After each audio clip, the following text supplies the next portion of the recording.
So welcome back guys to We Talk Boxing, and in this video I'm going to be talking about the fight which is taking place this weekend between Hamzah Sheeraz and Edgar Berlanga. So the pair are set to return to the ring and fight against each other in a much anticipated fight for the pair. This will see Sheeraz move up to 175 pounds following his controversial draw, I should say, against Carlos Adames last time out, which was February this year. Now, in terms of Edgar Berlanga, this will be his first fight back, I believe, since his Canelo Alvarez defeat. So the pair are pretty much going into it at similar situations in terms of where they're at in their career to date. Now, Berlanga is pretty much, a full-fledged 175 pounder. So in terms of having that little bit more weight behind him, that bit more experience in the ring as well, he should have a lot more compared to Hamzah Sheeraz. Now, I'm just going to go on BoxRec just to have a look at both of their records quickly. But yeah, hopefully this fight between the pair will be much better than what we watched on the weekend between Jack Catterall and Harlem Eubank. That was a dismal fight, to be fair. A fight that could have put anyone to sleep. So not a very good show in terms of that. Just have a look at Edgar Berlanga. So currently record of 23 wins, one loss on his record. Out of his 23 wins, he's got 18 KOs to his name. He is 6'1". According to BoxRec, 73-inch reach is what he has, and he fights out of Florida as well. He's 28 years of age, so he's not a young pup. And he's got a KO percentage rate of 78.26. He started his career way back in 2016 as well. But yeah, just having a look at that loss, obviously that was to Canelo Alvarez in 2024. He has fought, so I apologise there. He has fought since the Canelo Alvarez defeat to a guy called Jonathan Gonzalez Ortiz. I don't know who that guy is. This was back in March this year. I didn't know nothing about this fight, to be honest, but he knocked the guy out within the first round. So it goes to show pretty much the caliber of opponent that he was in there with.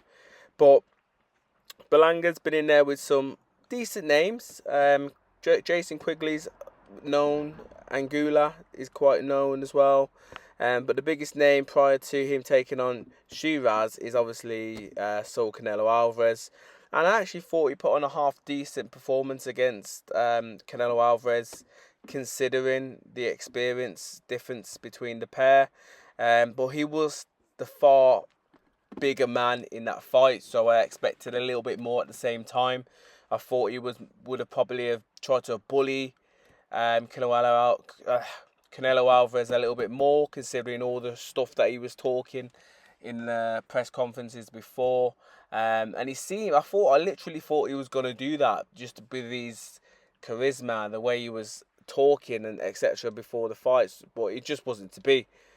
But anyhow, Hamzah Sheeraz, current record, 21 wins, 1 draw in his record, no losses. Now, out of his 21 wins, he's got 17 KOs to his name.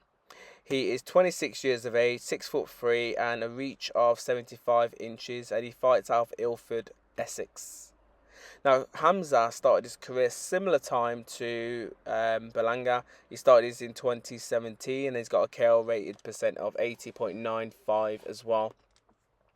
Now, in terms of names that Sheeraz has been in there with, now the biggest name prior to Berlanga was Carlos Adames, obviously the WBC champion at the time, middleweight champion.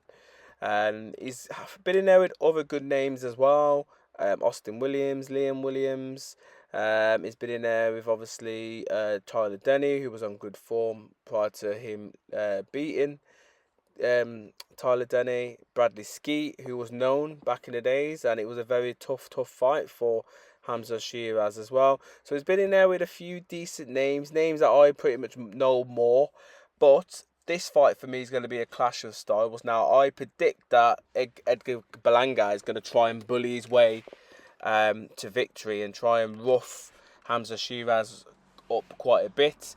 But for me, Shiraz has to use his jab. Now, he does have a very, very good jab and boxing skills, to be fair. But I feel that the jab's going to be key in this fight. If he could get that jab on point from round one, it could cause can't remember what words are.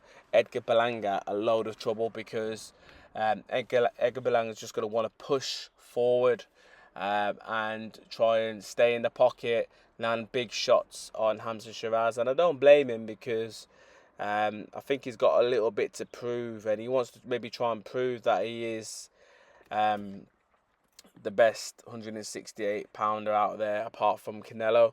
So yeah, he's got a lot to try and do in this fight. I am looking forward to this card, by the way, because I think it should be a good fight between the pair. Hopefully it's not a stalemate, because the fight on the weekend was a proper stalemate, to be fair.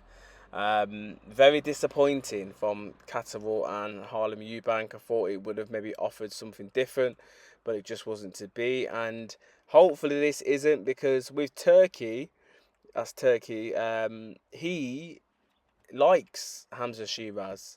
So if Hamzah Sheeraz potentially wants to be on future bills, he has to kind of perform for Turkey Al Sheikh, because Turkey Al Sheikh has come out recently and said that he doesn't want no Tom and Jerry type of fights where people are running from each other.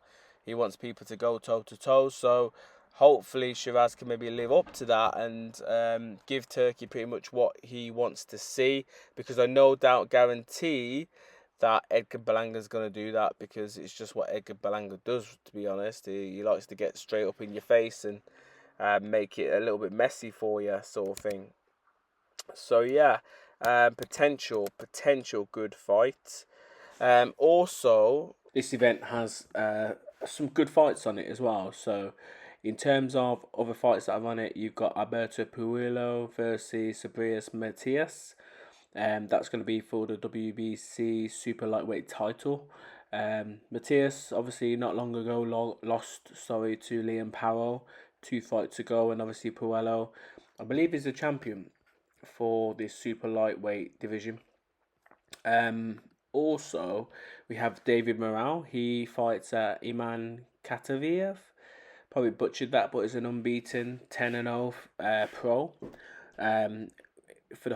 In the light heavyweight division. And then we've pretty much got the co-main event, which is Shakur Stevenson versus William Zepeda, and that should be a very, very good fight. And that'll be for the WBC World Lightweight title as well, before we get the main event between Hamzah Sheeraz and Edgar Berlanga. But yeah, very good show with some good fights on the card as well. So obviously you guys can let me know your thoughts in the comments below in regards to the fights that I've mentioned and the main event. Who do you believe is going to win? As always, please subscribe and comment. Bless.